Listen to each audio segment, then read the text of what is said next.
धनगर समाज घटनेमध्ये नंबर 36 हा अनुसूचित जमातीमध्ये समाविष्ट आहे, पण त्याचे धनगर ऐवजी धनगड अशी चुकीची नोंद झाली आहे. त्यामुळे गेली 70 वर्ष धनगर समाजाचा अनुसूचित जमातीमध्ये समाविष्ट झालेला नाही. त्यासाठी आंदोलने, उपोषण करूनही आजतागायत त्याची अंमलबजावणी झालेली नाही. धनगड ही जात महाराष्ट्रात कोठेही अस्तित्वात नसल्याचे शपथपत्र महाराष्ट्र शासनाने दिलं आहे. शासन आदेश अंमलबजावणीसाठी पंढरपूर व लातूर येथे आमरण उपोषण सुरू आहे. मुख्यमंत्री यांनी मंत्रालयात धनगर समाज शिष्टमंडळाची बैठक घेऊन सकारात्मक चर्चा करीत धनगर समाजाचा एसटी प्रवर्गात समाविष्ट विधानसभा निवडणूक आचारसंहिता लागण्यापूर्वी करणार असल्याचे आश्वासन शिष्टमंडळाला दिले आहे. तरी आचारसंहिता लागण्यापूर्वी आम्हाला एसटी प्रवर्गात अंमलबजावणी करून समाजाला न्याय द्यावा अशी मागणी करण्यात आली आहे. या उपोषणास माजी जिल्हा परिषद सदस्य राहुल आवाडे, सागर चाळके, विठ्ठल चोपडे, मदन कारंडे, राजू बोंद्रे, प्रकाश मोरमाळे, सुहास जांभळे, बंडू मुळी, सयाजी चव्हाण, मोहन मालवणकर यांच्यासह लोकप्रतिनिधींनी भेट देऊन पाठिंबा जाहीर केला. यावेळी राजू पुजारी, ईश्वर यमगर, योगिता घुले, प्रदीप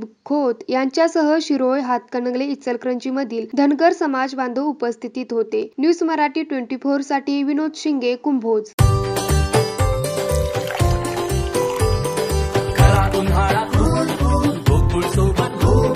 गोकुळच्या ताक, दही आणि लस्सी सोबत हा उन्हाळा बनवा अधिक टेस्टी, अधिक कूल. गोकुळ सोबत गोकुळ.